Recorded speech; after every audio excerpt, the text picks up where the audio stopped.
เป็นยากของหยังก็ของของวิบากจิตสิวะ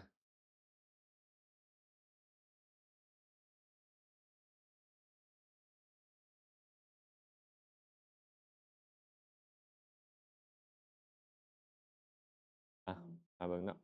ก็เรื่องของเวทนาของมหาวิบากและก็ญาณสัมปยุตแม่นบ่คันญาณสัมปยุตของกุศลนี่นะเพิ่นจะเว้าเรื่องของอิหยังญาณสัมปยุตการกระทำการงานที่ประกอบด้วยปัญญาแม่นบ่การเกิดในประเทศที่บ่แม่นการเกิดในเข้าถึงโลกที่บ่มีที่เบียดเบียนเป็นต้นเนาะความแก่ฮอดของอินทรีย์เป็นต้นแม่นบ่แต่เว้าเรื่องของวิบากนี่มันบ่แม่นจังซั้นมันกำหนดด้วยหยังกำหนดด้วยกุศลเก่ากำหนดด้วยกุศลเก่ากุศลเก่าเป็นญาณสัมปยุตเข้มแข็งมันจะค่อยส่งผลเป็นติเหตุกะได้ถ้าหากว่ากุศลญาณสัมปยุตบ่เข้มแข็งหรือญาณวิปยุตจะเป็นเหตุได้แค่ทวิเหตุกะแต่ถ้าหากกุศลนั้นญาณวิปยุตอยู่แล้วและอ่อนกำลังนำอีกกะเป็นได้แค่อเหตุกะถามแม่หมอนก่อนวิบากที่เป็นอเหตุกะวิบากของกุศลที่เป็นอเหตุกะมีจักดวงวิบากของกุศลที่เป็นอเหตุกะมีจักดวงหือ8ดวงสาธุจักบาทก่อนโอ้เว้าตอบถูกได้จังได๋นี่นะก็บอกแล้วอเหตุกะกุศลวิบากเพิ่นก็บอกว่าหั่นแม่นบ่8ดวงถามแม่ผมบัดนี้วิบากที่เป็นของกุศลที่เป็นทวิเหตุมีจักดวงแม่นมี4ดวงถามแม่ออกผิวพรรณวิบากที่เป็นญาณสัมปยุตเป็นติเหตุมีจักดวง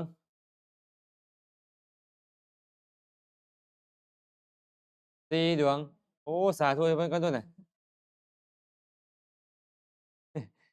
สรุปแล้วทั้งหมดเป็นจักดวงแม่แปมฮะแม่นบ่ทั้งหมดจักดวงเว้าอีกบัดหนึ่งดู16ดวงผลของกุศลนี่16ดวงแม่นๆผลของกุศลนี่16ดวงเรากำลังเว้ารวมตอนนี้น่ะเราเว้ารวมเรื่องของผลของกุศลฟังทันบ่เรากำลังเว้ารวมผลของกุศลคันเว้าโดยรวมผลของกุศลนี่น่ะมันคือ16เป็นมหาวิบากมีเหตุ8เป็นอาเหตุ8ต้องแบบนี้ได้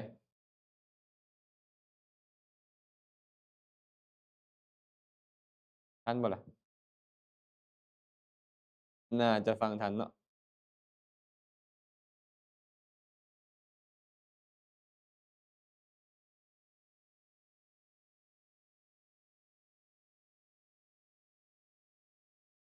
แม่นผู้ใดบ่ทัน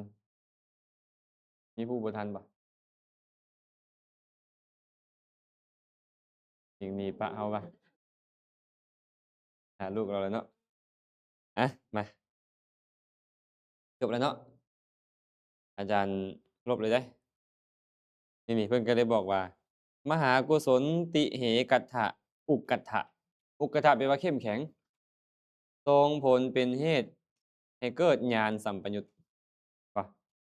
มหากุศลที่เป็นติเหตุกะโอมกะและทวิเหตุกะอุกกัตถะติเหตุแบบอ่อนกับทวิเหตุแบบแข็งทรงผลเป็นญาณวิป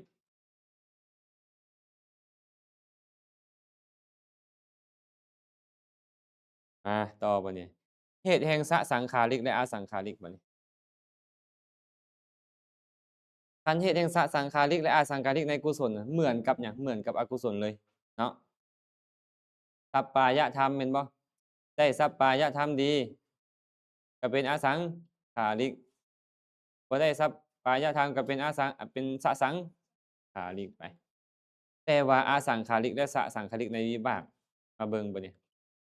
เมื่อกระทำกิจคือการปฏิสนธิภวังค์และจุติมาเฮ็ดหน้าที่4อย่างก่อนเด้อข้อยนี้เด้อ ไอ้วิบากจิตนี่น่ะมหาวิบากมันเฮ็ดหน้าที่4อย่าง4อย่างคือหยังแน่ปฏิสนธิภวังค์และจุติและตถาสัมภนะหน้าที่ของมันนั่นน่ะเพิ่นก็เลยบอกว่าเอาหน้าที่นี้ก่อนเด้อหน้าที่ใดล่ะหน้าที่ปฏิสนธิภวังค์จุติมีอารมณ์ตอนใกล้ตายของภพก่อนคือกรรมกรรมนิมิตคตินิมิตอย่างใดอย่างหนึ่งเป็นประมาณว่าถูกกระตุ้นสักส่วนหรือบ่ถูกกระตุ้นสักส่วนเอาตัวนี้ก่อนให้จื้อแบบนี้แม่ผม ให้จือแบบนี้ว่าจิตดวงใดเฮ็ดหน้าที่ปฏิสนธิจิตดวงนั้นเฮ็ดหน้าที่ภวังค์และจุติพร้อม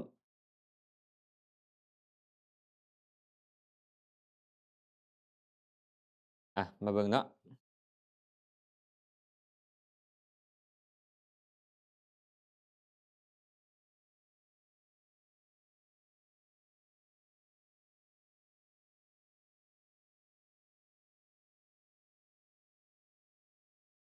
เบิ่งมรณสันนวิธี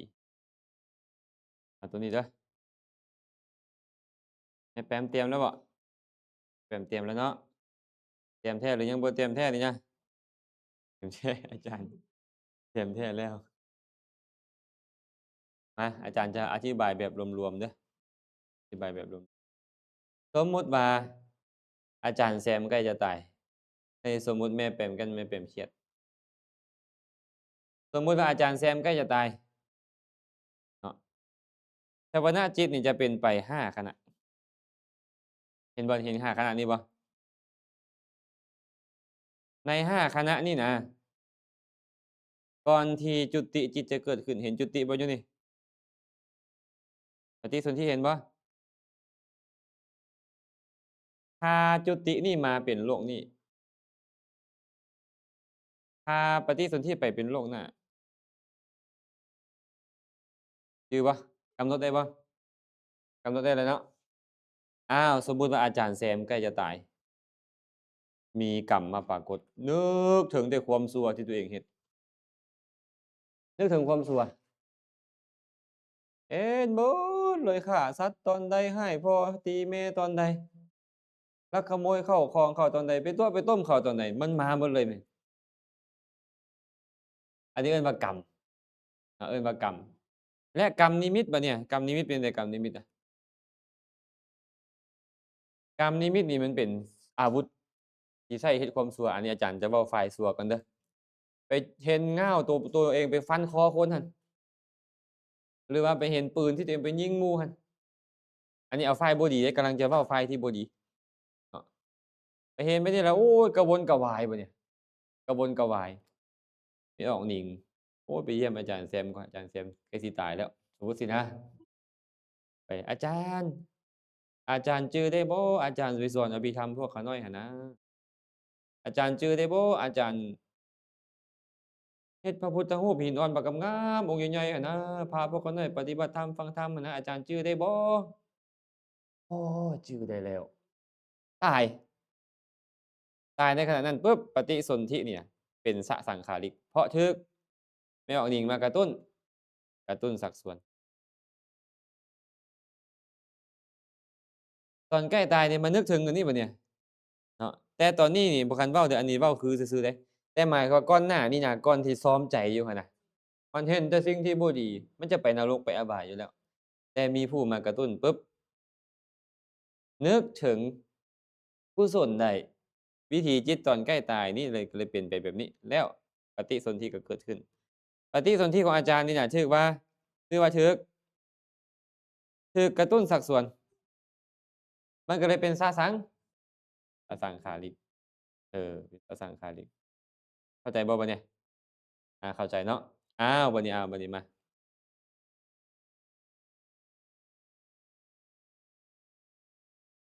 อาจารย์แชมป์ตอนใกล้ตายคือเก่านั่นแหละที่ว่าไม่ออกผิวพรรณอย่างกับด้านเราเครียดอีกอันนี้ก็ได้ตอนใกล้ตายใจดี นึกได้หมดตัวเองเฮ็ดอิหยังไว้พาเขาเห็นเจดีย์พาเขารอพระพุทธรูปพาเขาปฏิบัติธรรมพาเขาฟังธรรมแสดงธรรมจื้อได้หมดแม่หมอนี่จื้อได้หมดสบายบ่มีผู้ใดมากระตุ้นสักส่วนเลยตายอันนี้เขาเอิ้นว่าบ่บ่ถูกกระตุ้น ปฏิสนธิก็เลยกลายเป็นอสังขาริก ฉะนั้นมันบ่คือกับกุศลเด้เพราะมันเป็นผลแล้ว มันก็เลยบ่คือกับกุศลเนาะปฏิสนธิแนวใดภวังค์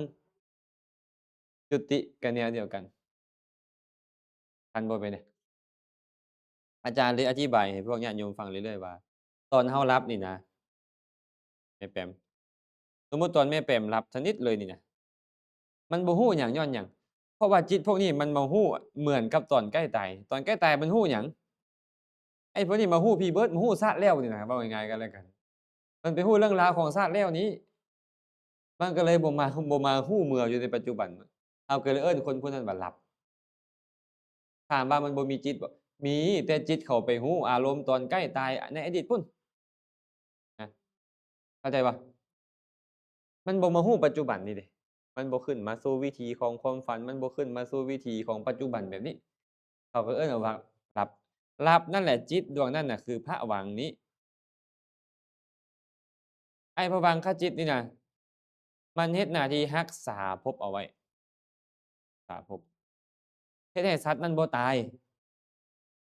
จะบอกว่ามันบ่มีจิตบ่มีอารมณ์บ่ได้ มันมีอารมณ์นี่มันเป็นจิตภวังคจิตแต่มีอารมณ์ตอนใกล้ตายนี่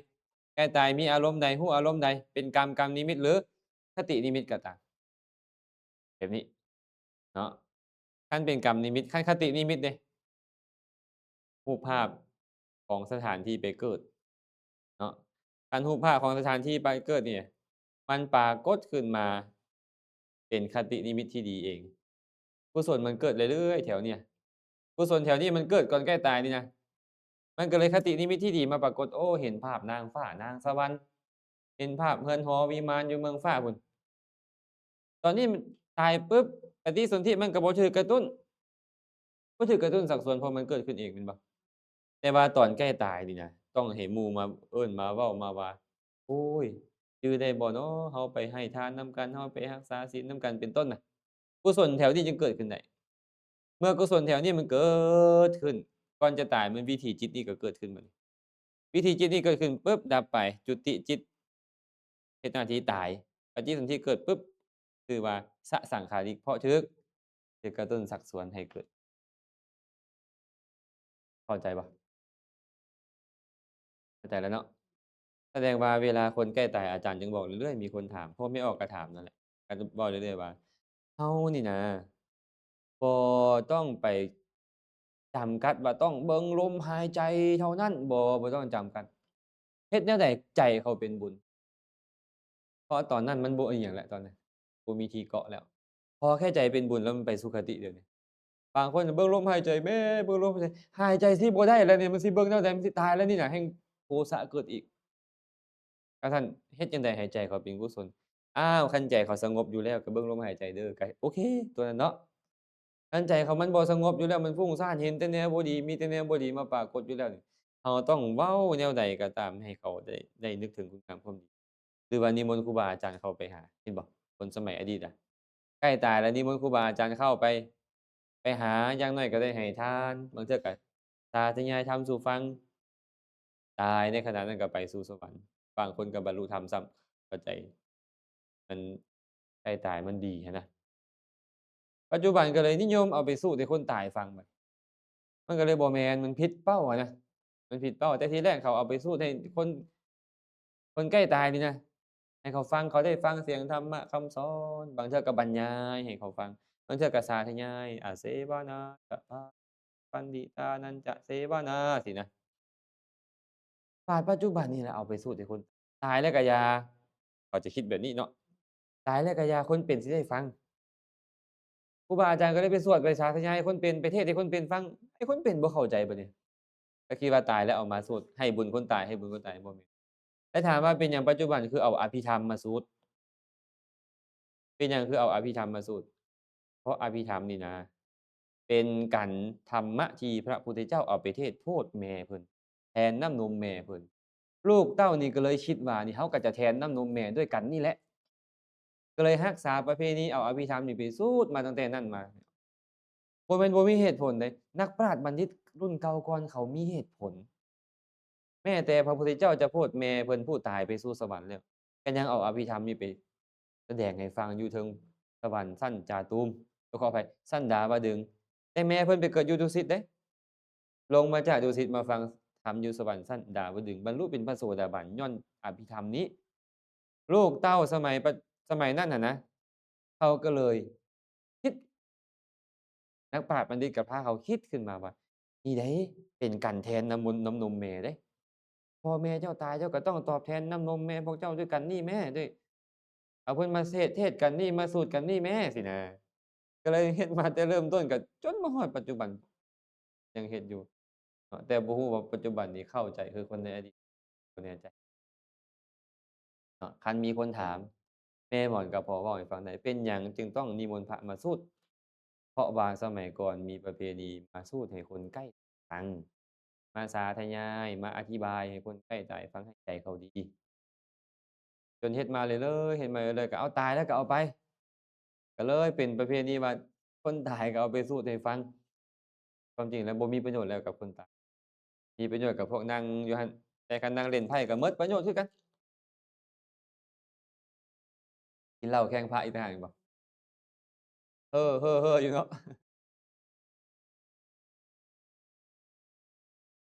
นั่นแหละความเข้าใจของเราก็เลยคลาดเคลื่อนเนาะแต่ว่าก็อย่าไปตำหนิเขาเจ้าเนาะเจ้าก็พยายามที่ทำความเข้าใจอยู่ดอกอาจารย์เบิ่งอะต่อเนาะต่อบ่แม่หมอนเข้าใจแล้วเนาะบัดนี้เนาะ ปฏิสนธิภาวังค์จุติอยู่ที่หยังอารมณ์ตอนใกล้ตายในภพก่อนเป็นกรรมนิมิตหรือคตินิมิตอย่างใดอย่างหนึ่งถูกกระตุ้นชักชวนบ่ให้รู้แบบนั้นให้เห็นแบบนั้นถ้าหากว่าถูกกระตุ้นชักชวนจิตดวงนี้ก็เป็นสสังขาริกหากบ่ถูกกระตุ้นชักชวนมันเกิดขึ้นเองก็เป็นอสังขาริกเมื่อกระทำกิจคือตถาลัมภนะมีสัปปายธรรมและอสัปปายธรรมเหมือนกับกุศล กุศลนี่นะคันได้สัปปายะกุศลเป็นอสังขาริกอสังขาริกเมื่อได้สัปปายธรรมสสังขาริกเมื่อได้อสัปปายะ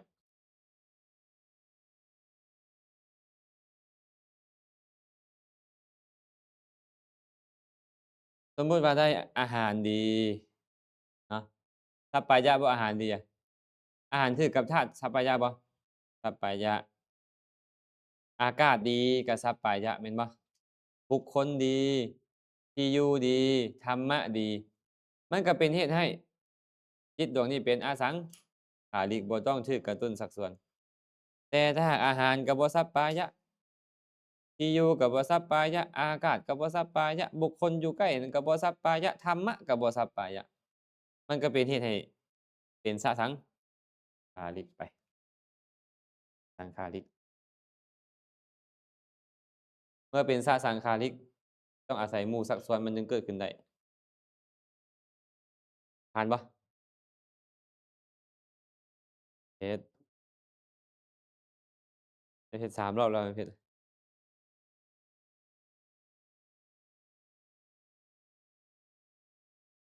มีพระองค์หนึ่งพระองค์นี้เนี่ยเพิ่นไปเรียนรุ่นเดียวกับอาจารย์ไปเรียนอภิธรรมรุ่นเดียวกัน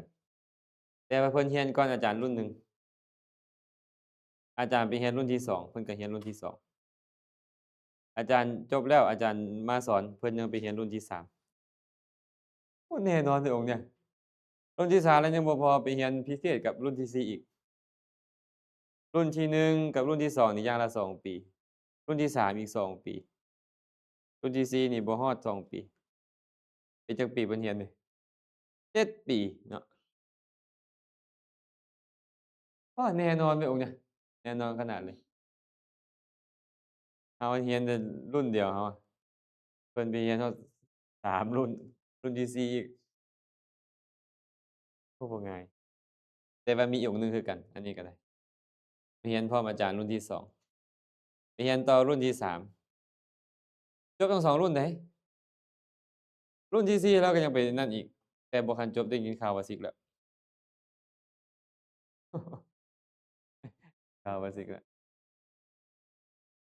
มักตีมีดตีผ้าไปซั่นดอกนี่เฮ็ดมีดงามๆแล้วก็มาเบิ่งแล้วก็ไปโชว์หมู่สินะแล้วอยู่ได้อยู่ในศาสนานี่10ปลายพรรษาพุ่นเดะแม่นบ่นี่บ่ง่ายเดะไอ้ตีมีดตีผ้านี่ก็เฮ็ดให้อยู่นำศาสนานี้ได้เดะ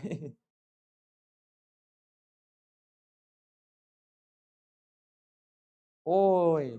บ่แน่ๆอาจสิเว้าสู่ฟังเด้ออันนี้เหตุของการสิกขาลาเพศนี่นะพระพุทธเจ้าตรัสไว้เดะ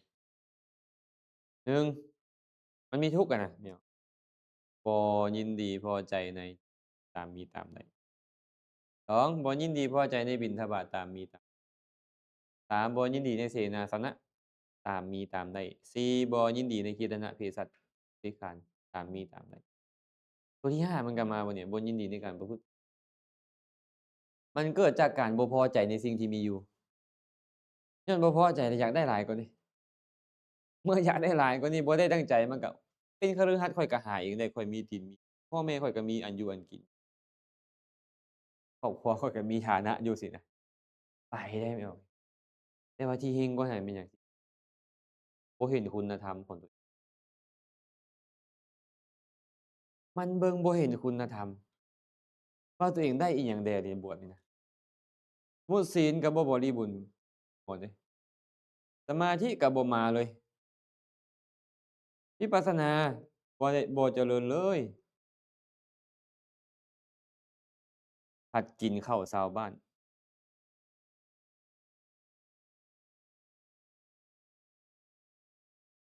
คันผู้ที่บ่ได้ศึกษาธรรมะเลยเขาก็อยู่ได้แม่นบ่อย่ามันเลยไปเบิ่งหนังฟังเพลงไปอยู่สืบมื้อสืบเว้นไปอย่างไรก็มีกิจนิมนต์ให้ข้อยได้ไปพูดไปช่วยแล้วก็แล้วแต่คนที่ศึกษาธรรมะมันสิไปอยู่ได้กินข้าวชาวบ้านนั่นกินก้อนเล็กแดงเหมือนไฟดีกว่าพุทธเจ้าบอกอะแม่นบ่ล่ะคันเห็นอาตมาสิก็บ่ต้องห่วงดอกแม่ออกเอ้ยอาตมาก็บ่อยากไปนรกแม่นบ่เห็นครูบาอาจารย์องค์อื่นๆสิก็อย่าไปเว้าเพิ่นเพิ่นก็พยายามอยู่อะเพิ่นรักศาสนาก่อนพวกแม่ออกพู้นน่ะแม่นบ่พวกแม่ออกว่ารักศาสนาจั่งใดไหว้พระสวดมนต์เช้าแลงคิดฮอดพระพุทธเจ้าอยู่ตลอดอะแต่ว่าศีลบางอย่างมันรักษายากมันขัดกับกิเลสเดะแม่ออกสมาธิมันเจริญยากวิปัสสนาปัญญามันเจริญยากคันพวกนี้บ่มีเลยแล้วมันอยู่ไปเฮ็ดหยังล่ะพู้นเขามีลูกมีเมีย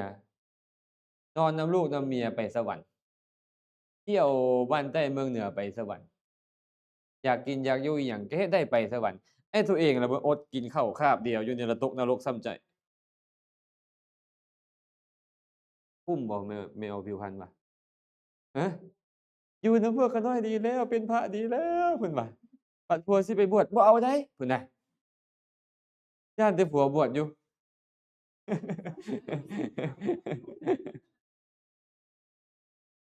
อ้าวอีหลีอันนี้เว้าตามความเป็นจริงว่าครูบาอาจารย์เนี่ยที่เพิ่นทิกนี่บ่หลายแนวดอกเพิ่นบ่เห็นคุณธรรมคันว่าโอ้ศีลก็รักษาได้ดี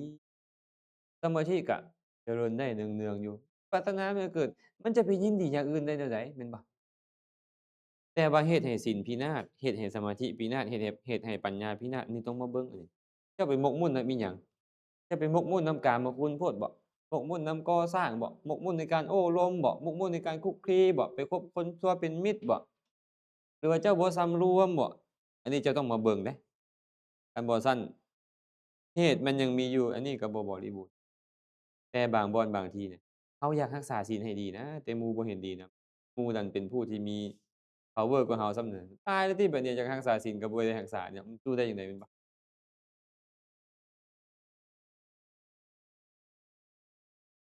เนาะ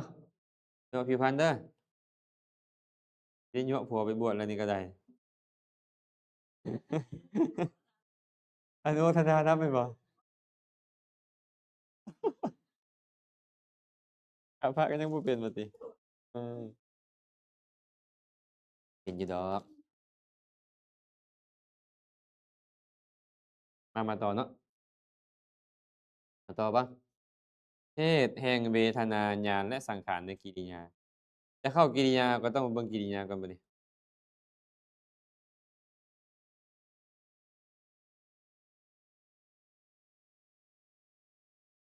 มักกิริยาเอาสวดอีกวันหนึ่งกิริยาโสมนัสสะสหคาตังญาณสัมปยุตตังอสังขาริกะเมกังสะสังขาริกะเมกังโสมนัสสะสหคาตังญาณวิปยุตตังอสังขาริกะเมกังสะสังขาริกะเมกัง อุเปกขาสหคาตังญาณสัมปยุตตังอสังขาริกะเมกังตะสังขาริกะเมกังอุเปกขาสหคาตังญาณวิปยุตตังอสังขาริกะเมกังตะสังขาริกะเมกังคือกันหมดนี่บ่ทางมหากุศลมหาวิบากมหากิริยาอันเดียวกันเลยอันเดียวกันเลยเนาะ เราได้อธิบายเรื่องกิริยาไปแล้วกิริยาแปลว่าหยังกิริยาอาการแม่นบ่อาการเพิ่นเลยบอกว่าก่อจิต8ดวงนี้ซึ่งเป็นกิริยานี่นะเหมือนกับที่เป็นไปในปุถุชนและพระเสขะรู้จักปุถุชนบ่ปุถุชนรู้จักบ่ปุถุชนแปลว่าคนผู้หนา หนาด้วยอิหยังล่ะหนาด้วยกิเลส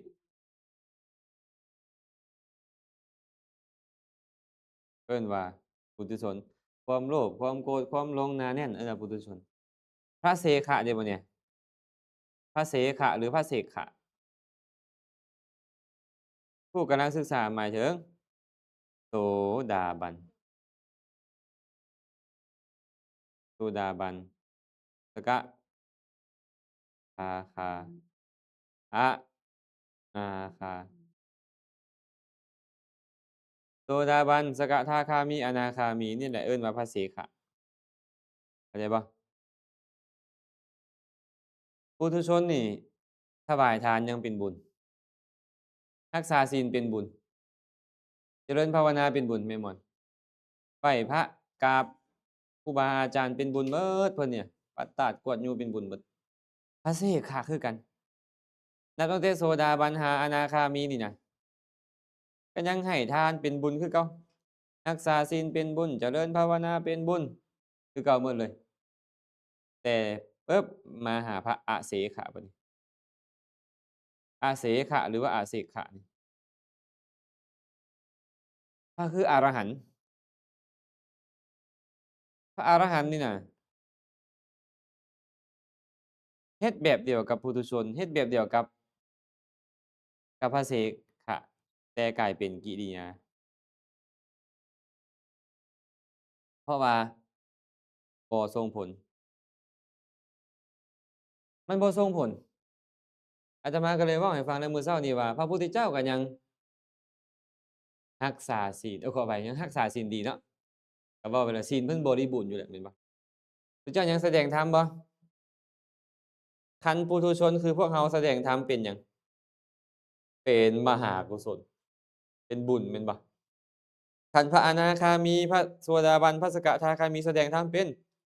มหากุศลพระอรหันต์บัดนี้คือพระอาเสขะนี่พระอาเสขะนี่น่ะแสดงธรรมเป็นกิริยาได้อาหารบิณฑบาตมาแบ่งหมู่เป็นกิริยานั่งสมาธิอยู่เป็นกิริยาปัดตาดกวดญูเป็นกิริยาไปกราบครูบาอาจารย์เป็นกิริยาเพราะมันบ่ส่งผล กุศลนั่นแหละที่เกิดขึ้นในสันดานของผู้บ่มีอนุสัยจะเป็นกิริยาคันเว้าอีกโวหารหนึ่งคือกุศลที่บ่ส่งผลเป็นหยังจะเอิ้นว่ากุศลบ่ส่งผลเพราะเป็นเพียงอาการซื่อๆเอิ้นกุศลที่เป็นเพียงอาการนั่นแหละว่ากิริยา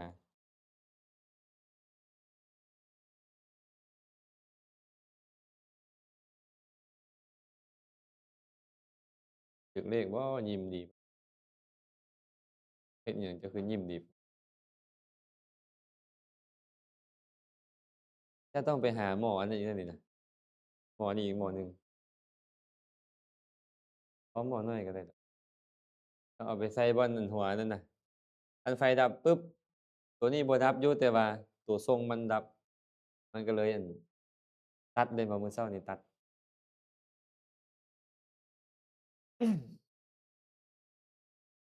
เข้าใจหรือยังนี่กิริยานี่แม่เพชร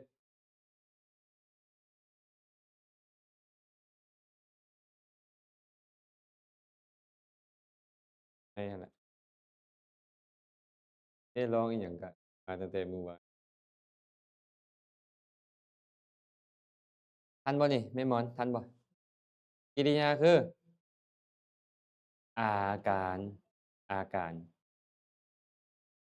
สิ่งที่เพิ่นเฮ็ดนั่นเป็นเพียงอาการเท่านั้นมันบ่ส่งผลแล้วจิตดวงที่เฮ็ดนี่น่ะเพิ่นเลยเอิ้นว่ากิริยาจิตกิริยาจิตมันบ่ส่งผลใดๆแล้ว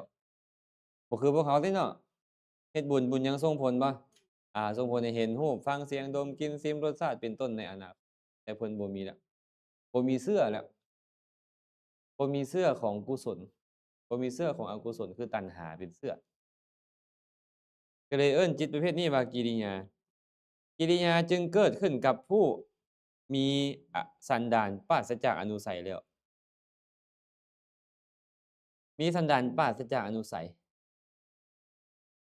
เข้าใจบ่คำว่าปราศจากอนุสัยฮะบ่มีกิเลสนั่นแหละอนุสัยเป็นกิเลสที่นอนเนืองกิเลสมี3อย่างเนาะวิติกมกิเลสกิเลสที่ก้าวล่วงวีติวีติกมกิเลส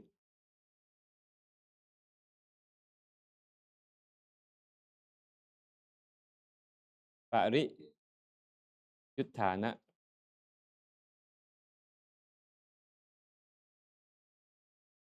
กิเลสอนุสัยกิเลสกิเลสมี3อย่างแม่นบ่วีติกมกิเลสเนี่ยแปลว่ากิเลสอันเป็นเหตุก้าวล่วงออกมาทางกายทางวาจามันร่นอันนี้หนึ่งมันร่นจนออกปากเลยออกมาทางกายออกมาทางวาจามันก็เลยเป็นเหตุให้ผิดศีลคิดละล้าบ่ผิดศีลเด้สมมุติแม่หมอนคิดว่าโอ๊ยอยากฆ่าเท่านี้เด้บ่ว่าแต่เท่าใดเท่าอยู่เรือนบ่เท่าอยู่นาก็อย่าเด้อสมมุติอันนั้นเนาะอยากฆ่าผู้นี้เด้เป็นบาปบ่แต่ว่าผิดศีลบ่เป็นหยังคือบ่ผิดอยากฆ่าหมู่อะอ้าวมันบ่ได้ฆ่ามันสิผิดจังไดคิดซื่อๆคันซั้นแค่คิดซื่อๆมันบ่ได้ผิดศีลแต่ว่ามันเป็นบาปอยู่แต่บ่ได้ผิดศีลเป็นกิเลสนั่นแหละบ่ได้ผิดศีลเนาะแต่ว่ามีกิเลสอยู่ประเภทหนึ่งที่มันรุนแรงหลายนะจนเป็นเหตุให้มีการฆ่ามีการลักขโมยมีการประพฤติผิดในกามมีการเว้าตั๋วมีการเว้าส่อเสียดเว้าคำหยาบเว้าเพ้อเจ้อเหลวไหลกิเลสประเภทนี้แหละเอิ้นว่าวีติกมกิเลสตัวนี้นี่ต้องรักษาด้วยศีลเอาศีลมารักษาก็อยู่แล้วตัวนี้แม่หมอนมีศีลบ่มีศีลบ่มีศีลแม่องค์หนิงมีศีลบ่แม่องค์หนิงยังขี้ถี่บ่บ่เชื่อบ่เชื่อต้องว่ายังมีอยู่เออยังอิจฉาหมู่เป็นบ่ยังเป็นเนาะอิจฉาหมู่เป็นยังอยากร้ายบ่ยังโกรธบ่บ่ต้องบอกว่ายังแหมมีอยู่ตลอดเลยอาจารย์ยังโกรธอยู่เนาะยังอยากได้นี่อยากได้นั่นบ่กามฉันทะเป็นต้นยังเกิดขึ้นมันกุ้มรุมจิตใจอันเนี้ยบางเทื่อนี่ป๊าดจนเฮ็ดให้เราหน้านิ้วคิ้วขมวดแม่นบ่แม่นหรือบ่แม่นบางเทื่อก็เฮ็ดเวียกเฮ็ดงานแล้วบ่ได้ดั่งใจก็หน้านิ้วคิ้วขมวดแม่นบ่เนี่ยกิเลสแบบนี้เอิ้นว่าปริยุทธานะกิเลสกุ้มรุมจิตใจอันนี้ศีลเอาบ่อยู่แม่หมอนไปแท่หัวอยู่วัดก็เอามันบ่อยู่นุ่งผ้าเหลืองเข้าไปตื่มนุ่งผ้าขาวล่ะบ่อยู่แล้วนุ่งผ้าเหลืองเข้าไปก็ยังเอาบ่อยู่อีกแท่ผมก็ไปเอาบ่อยู่แท่นวดออกก็เอาบ่อยู่เนี่ยศีลเอาบ่อยู่ต้องเอาหยังแล้วบัดเนี่ยสมาธิเจริญฌานปึ๊บ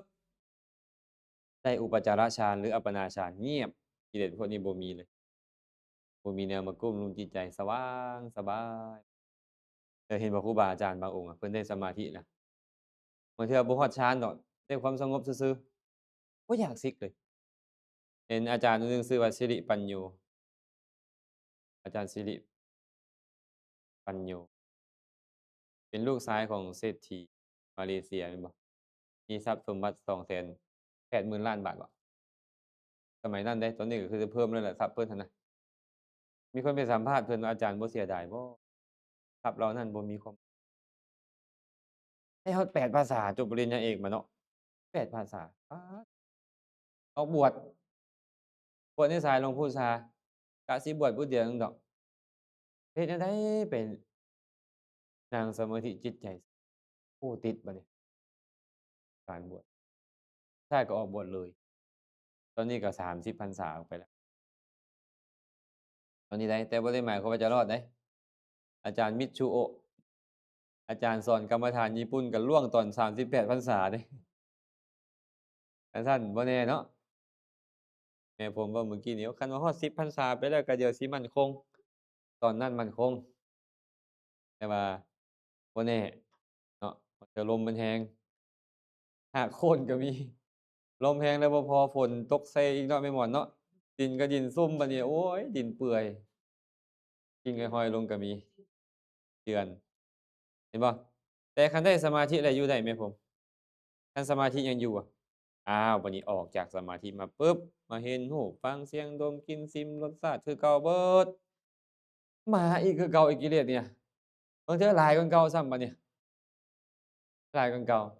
ไปสังเกตเบิ่งบางคนมักนั่งสมาธิขนาดเลยถ้าตอนเช้าเข้าสมาธิหายเก่งเก่งถ้าไม่ออกผิวพรรณหัวแล้วสิบ่แม่นผู้หนึ่งบ่นี่น่ะบ่เป็นกับใครอยู่ซั่นบางคนเป็นอันนี้มักนั่งสมาธิขนาดเลยปฏิบัติขนาดเลยพระอาตอนเพิ่นนั่นออกมาปกติหายเก่งครับเพิ่นเลยบอกว่าเหมือนกับเอาหินไปทุบหญ้าไว้ไปเต็งหญ้าไว้ตอนมันยังเต็งอยู่หั่นน่ะหญ้าก็บ่ขึ้นเนาะพอเอาหินออกปุ๊บนำหมอกลงมาใส่เท่านั้นแหละตั้งปุ๊ดขึ้นเลยงามกว่าหมู่ซัมบ่ทันอันนี้คือกันนี่น่ะกิเลสประเภทนี้เอิ้นว่าอนุสัยกิเลสเหมือนบ่มีแต่มีอยู่มันยังบ่ทันได้อารมณ์ของซื่อๆมันก็บ่เกิดขึ้นอันนี้สมาธิเอามันบ่อยู่อันเนี้ยพอออกจากสมาธิแล้วมันก็คือเก่า เป็นกิเลสที่ยังละบ่ได้โดยสมุจเฉทอันนี้ต้องใช้มรรคอันนี้ต้องใช้วิปัสสนาปัญญาอันเป็นปัจจัยแห่งมรรคปัญญา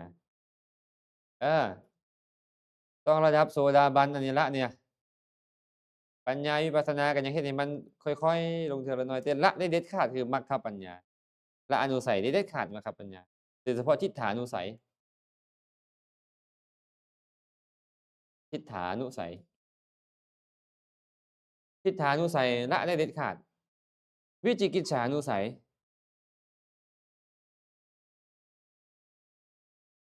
ละได้เด็ดขาดนี่ ไอ้มรรคโสดาปัตติมรรคละได้แล้วพวกนี้ละแล้วบ่กลับเกิดมาอีกแล้วอยู่ไสเวลาใดก็บ่มีมาเกิดอีกแล้วฉะนั้นกิเลสมันแตกต่างกันขนาดเลยได้แม่หมวกเอ้ยไอ้พวกเรานี่นะก็มีทั้งหมดนี่แหละพวกเราต่างกันแต่ว่าบางเทื่อศีลข้อยก็บ่เฮ็ดให้ข้อยไปด่าหมู่แม่นบ่แม่หมวกโดยเฉพาะพระสงฆ์เขาเจ้าไปด่าหมู่นี่คือบ่ล่ะบ่คือบ่คือจักดีดอกศีลเอาไว้แต่ว่าหยังโกรธเคืองหมู่บ่พยาบาทบ่คิดในใจมึงเด้อมึงเด้อเออ ก็ยังมีเนาะแม่นบ่อานี่ๆอันนี้ต้องเอาสมาธิมาคันว่าสมาธิบ่มาก็นี่อันนี้ต้องใช้ปัญญาแต่ว่าโดยเฉพาะปัญญาขั้นมรรคคันปัญญาวิปัสสนาเกิดขึ้นดูๆดูๆดูๆนี่มันก็เกิดขึ้นบ่ได้อนุสัยแต่ว่ามรรคบ่ทันเกิดขึ้นตราบใดยังมาตราบนั้นเนาะคันศีลสมาธิปัญญาเนี่ยละกิเลสแตกต่างกันไปศีลละวิติกรรมกิเลสสมาธิละปริยุทธานกิเลสมรรคละอนุสัยกิเลสเนาะมาเบิ่งต่อเนาะ เหตุแห่งเวทนาญาณสังขารในกิริยาบัดนี้กิริยาก็มีโสมนัสนำมีอุเบกขานำมีญาณสัมปยุตนำมีญาณวิปยุตนำมีอสังขาริกนำสสังขาริกแสดงว่าแม้แต่พระอรหันต์ก็ยังมีจิตประเภทที่บ่มีปัญญาแม่นบ่แม้แต่พระพุทธเจ้าก็ยังมีจิตประเภทที่บ่มีปัญญาคือกันอย่าบอกว่าพระพุทธเจ้ามีปัญญาตลอดเวลาบ่แม่นเดะตอนเห็นรูปเป็นจิตประเภทใดอเหตุกะจิตมีปัญญาหยังบ่อเหตุกะบ่มีดอก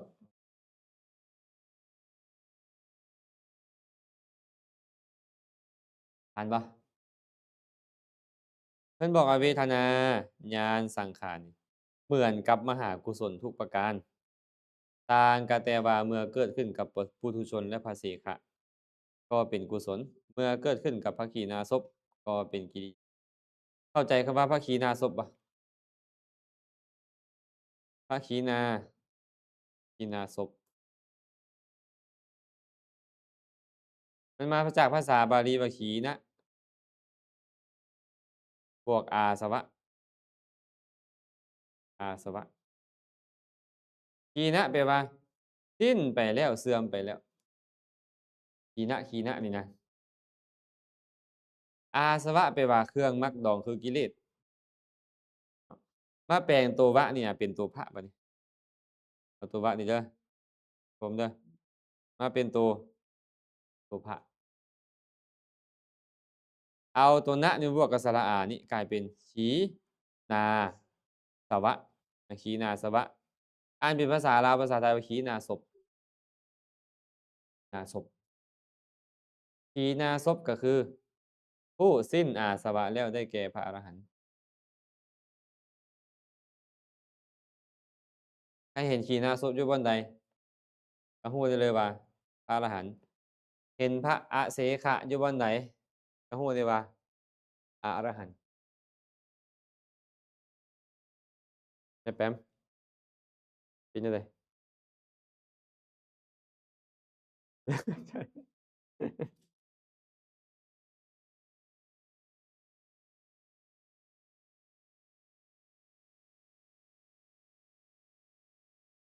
มาสรุปบัดนี้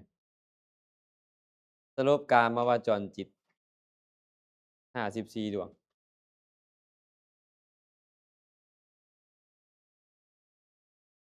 กามวจรจิต54ดวงอ้าวเบิ่งเด้อวิบากจิตมี23ดวงกุศลอกุศลมี20ดวงเป็นเท่าไร3กิริยาจิตมี11ดวงเป็น54สรุป54ดวงกามวจรจิตได้หนึ่ง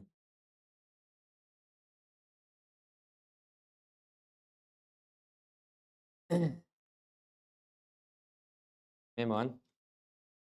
เพิ่นบอกว่าวิบากมีเท่าไร23นับกันเบิ่งนับเด้อ7บวก8เท่ากับ15บวก8ตัวนี้เท่ากับถูกบ่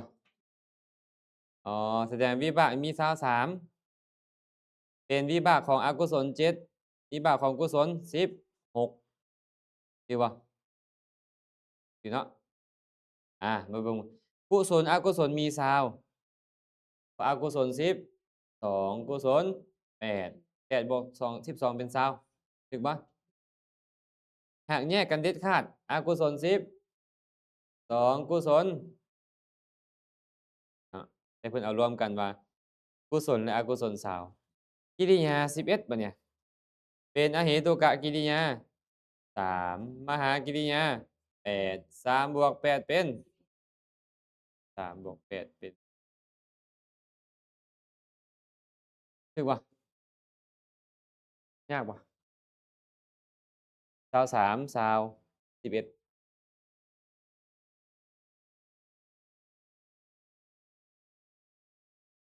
แม่เพชรจื้อบ่แม่เพชรจื้อบ่เนี่ยอ้อตาดีใจได้แม่เพชรจื้อ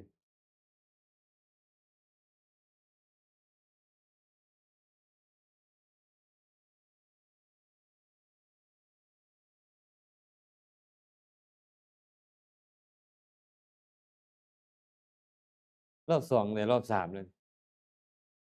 เจ้ารอบ2เนาะ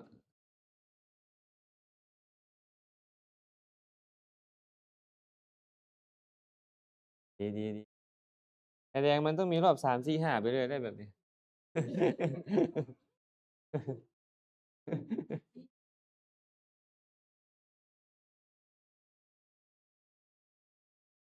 บ่แม่นดอกเขาบ่ได้เรียนประติดประต่ออันนี้อาทิตย์หนึ่งเรียนเทื่อหนึ่งอาทิตย์ที่2บ่มาซ้ำอาทิตย์ที่3พักอาทิตย์ที่4จังมาเรียนเอาเดือนหนึ่งเรียน2เทื่อมันก็ตายแล้วนี่เนาะมันสิไปเอาหยังชื่อเรือแม่นบ่เอออันนี้นี่ไปเข้าห้องปุ๊บเพิ่นทวนไปเข้าห้องปุ๊บเพิ่นทวนคันทวนดูมันก็ได้ไว้เนาะที่พวกเราไปเรียนโดนๆเทื่อหนึ่งซื่อๆ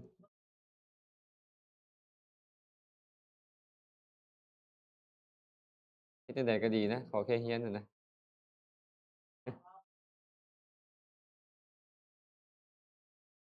ดีๆ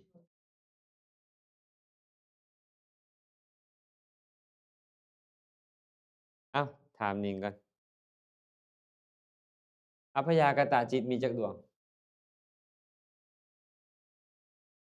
อัพยากตจิตในกามวจรมีจักดวง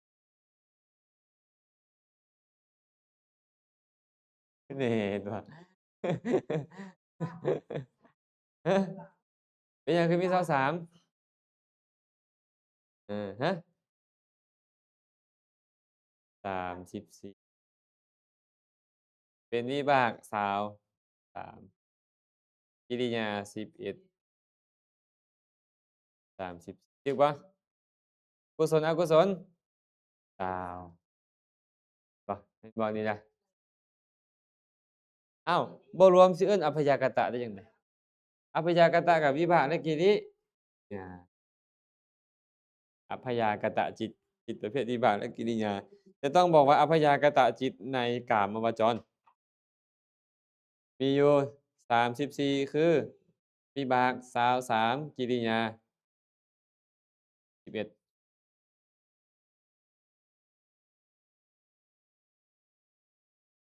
คือได้แล้วแหละตรงนี้บ่คันขึ้นดอกรูปาวจรยั้นผู้บ่มาไปไกลหลายเด้อเนี่ยเนาะมาแฮ่นไปไกลหลายเด้ไป24ดวงเลยเนาะผู้บ่มาเรียนนี่โอ๊ยงงไปแล้วนี่อาจารย์ไปเรียนให้แม่หม่อนไปเรียนตอนเขาเรียนที่เข้าอรูปาวจรน่ะโอ๊ยบ่เข้าใจหยังเลยแม่หม่อนเอ้ยตัวเองมาช้ากว่าหมู่อะพอเข้าใจแล้วมันท้อแท้เดะอยากเซาเรียนพู้นเดะท้ออาจารย์ก็รู้ เพราะอาจารย์ก็เคยเฮ็ดเป็นมาก็เลยจั่งบ่อยากให้ขาดเรียนอันนี้แหละโอ๊ยจอบจั่งซี้หาแนวไปพวกเราคาหยังคาไปกินข้าวปุ้นแจ่วขิงโอ๊ยคาแนวอื่นกับใครแล้วบ่เนาะคาไปกินข้าวปุ้นแจ่วขิงนำหมู่ว่าซั่นแม่หมอน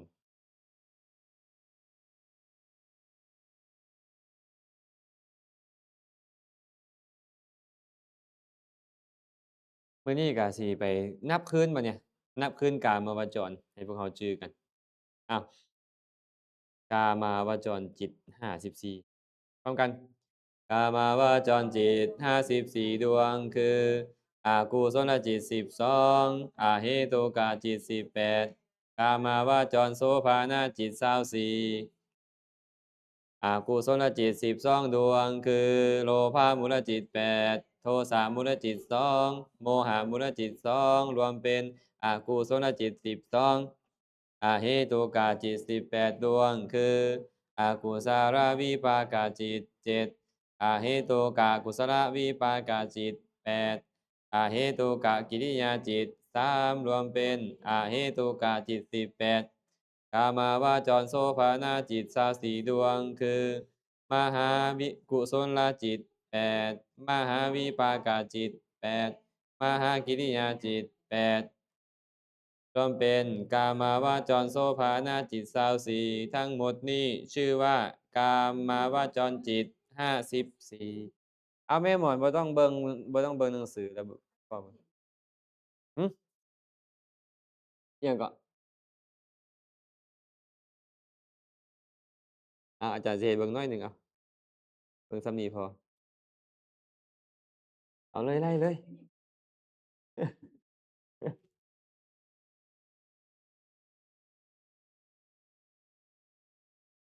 บ่ต้องรอเป็นอาจารย์ก็ได้อะกุอันกามาวจรโสเภณจิตกามาวจรจิต54มีหยังใดก็บ่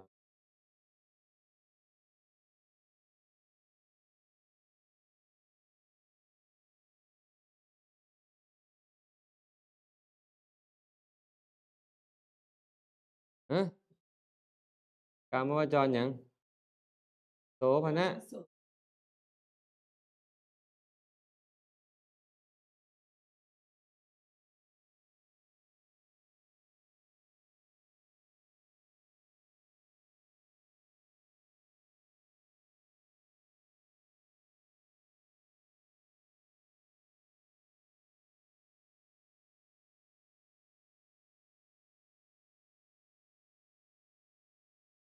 มี7มี8 มีอกุศลวิบากแล้วก็กุศลวิบากกุศลกิริยาจั่งใดอเหตุกะอย่าลืมไม่เฮากำลังบอกว่าอเหตุกะมันก็ต้องเป็นอเหตุกะกุศล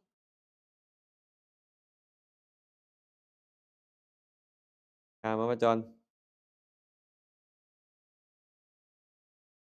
กามาวจรอิหยังสิ24กามาวจร54พุ่น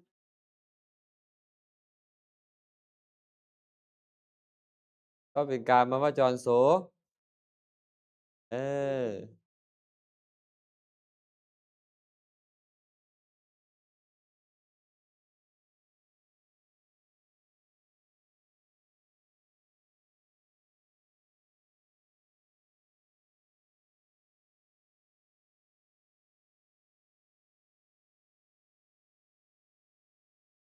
เอาถามอัน24เอิ้นว่าหยัง24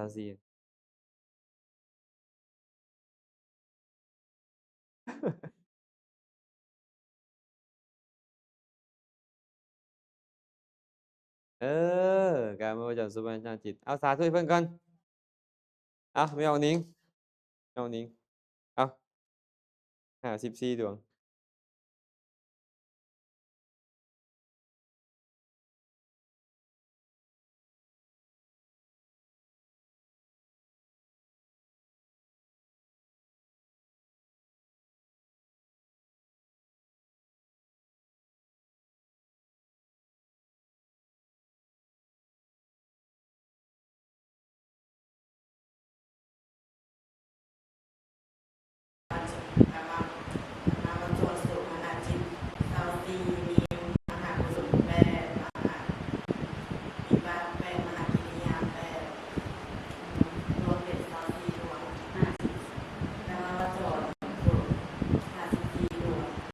กามาวจรจิต54โอ้สาธุ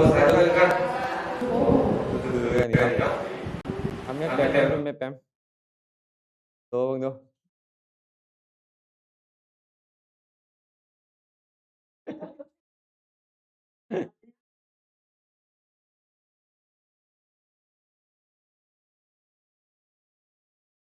อา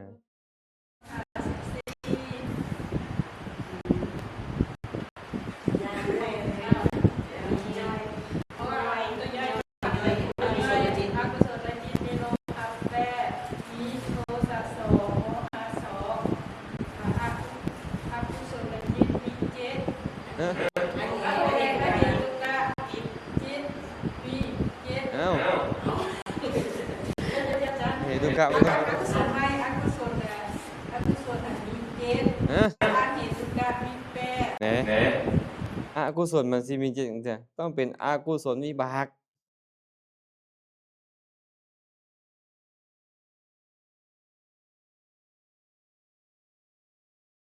บ่ต้องอเหตุกะกุศลวิบาก8แล้วอีกอย่างอเหตุกะอย่าลืมนี่อเหตุกะกิริยาจิต3อ้าวอีกอย่างอีก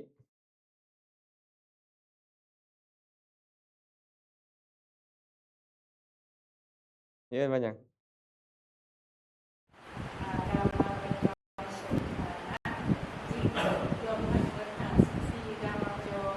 เอาพี่น้องเบิ่งกันนะเบิ่งกัน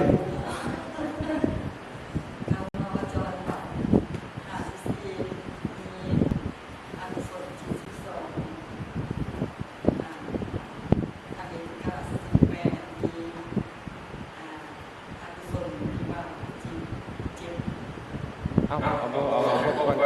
ถามว่าก่อนจะสุดท้ายนี่ถามว่าก่อนจะสุดท้ายนะกุศล12มีอะไรลงมาเ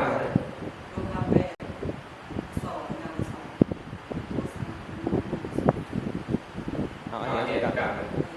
นนี้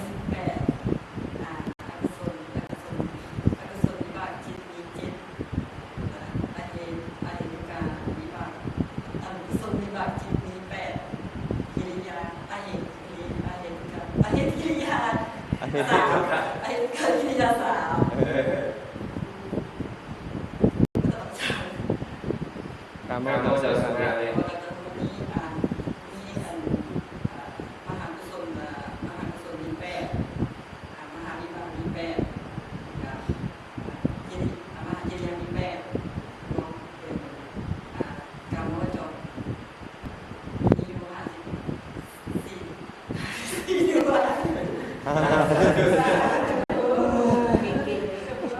เกือบโลดพร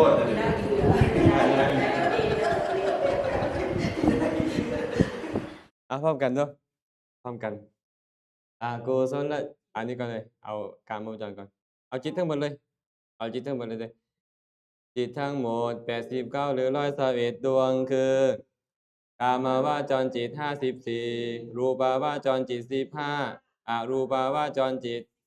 12โลกุตตระจิต8หรือ40กามาวจรเลยกามาวาจรจิต54ดวงคือ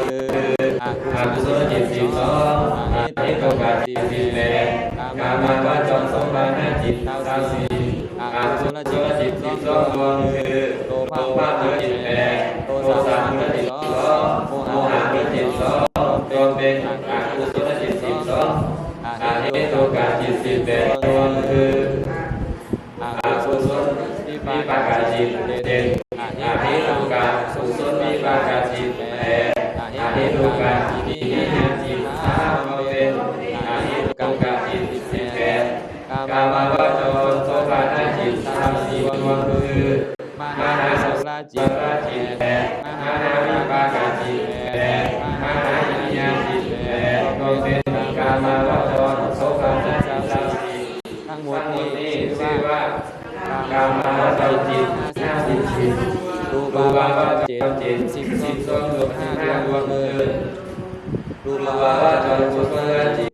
5รูปาวจรวิปากจิต5รูปาวจรวิญญาณจิต5เป็นรูปาวจรจิต15อรูปาวจรจิต12ดวงคืออรูปาวจรกุศลจิต4อรูปาวจรวิปากจิต4อรูปาวจรกิริยาจิต4รวมเป็นอรูปาวจรจิต12โลกุตตระจิต8ดวงคือโสดาปัตติมรรคจิต1สกทาคามิมรรคจิต1อนาคามิมรรคจิต1อรหัตตมรรคจิต1โสดาปัตติผลจิต1สกทาคามิผลจิต1อนาคามิผลจิต1อรหัตตผลจิต1รวมเป็นโลกุตตระจิต8เป็น40กะอันนั้นเอาเนาะทั้งหมดนี้เอิ้นว่าจิต89หาก121กะเอาโลกุตตระจิตเป็น40ทีนี้เพิ่นจะมาแบ่งกันอย่างนี้แม่นจะแบ่งเป็นโสภณะและอโสภณะโสภณจิตกับอโสภณจิต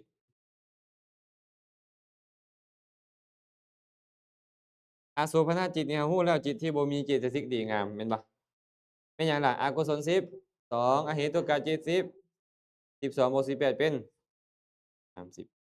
เหลือเท่าใดบ่เนี่ยคัน8959บวก32เข้าไปได้เป็นเท่าไร ฮะเป็น91เออไอ้พวกนี้นี่นะ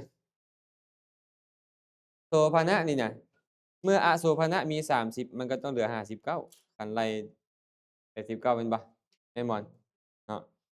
และยังมีการแบ่งอีกบ่เนี่ยการแบ่งเป็นโลกิยะจิตโลกิยะจิต8 11โลกุตระจิต8 8หรือ40น่ะเห็นบ่แม่นบ่หมอนแม่หมอน81บวก8เป็นเท่าไร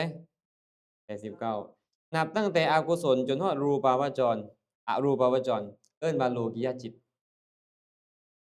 พี่นับตั้งแต่พี่นับตั้งแต่อกุศลไปฮอดรูปทั้งหมดเลยเป็นโลกิยะส่วนมรรคผลเท่านั้นเป็นโลกุตระเป็นโลกุตระจิตเออฟังทันบ่แม่หมอนทันเนาะและเพิ่นยังแบ่งอีกว่าจิตที่เป็นอัปปนากับบ่เป็นอัปปนาอัปปนาจิตนี่มีเท่าใดฮะ35ดวงอัปปนาจะมี35ดวงที่เหลือเอิ้นว่าจิตที่บ่แม่นอัปปนาคันว่าอัปปนาอัปปนาต้องฮู้เลยว่าโอ้จิตที่มันแนบแน่นพวกนี้ย่อมเป็นจิตประเภทฌานเด้อและยังแบ่งพิเศษอีกว่าทั้งรูปาวจรและอรูปาวจร27ดวงนี้เอิ้นว่ามหัคคตะมหัคคตจิตจิตที่เป็นยอดคือมันแนบแน่นน่ะนะมันเป็นฌานเนาะพวกนี้เลยเอิ้นว่ามหัคคตจิตคันเห็นเพิ่นเอิ้นมหัคคตจิตมหัคคตจิตตอนไหนนึกถึงจิต27ดวงนี้แต่รวมทั้งมหัคคตรวมทั้งโลกุตระจะเอิ้นว่าอัปปนาอัปปนาแปลว่าจิตแนบแน่นแนบแน่นทันบ่และยังมีการแบ่งอีกสเหตุกะและอเหตุกะจิตอเหตุกะมีเท่าไร18สเหตุกะต้องเท่าไร71ยังค่อยรวมเป็น80อ้าวเด้อคันถามว่าสเหตุกะจิตมีจักดวงก็ต้องบอกว่า71ดวงเป็นสเหตุกะ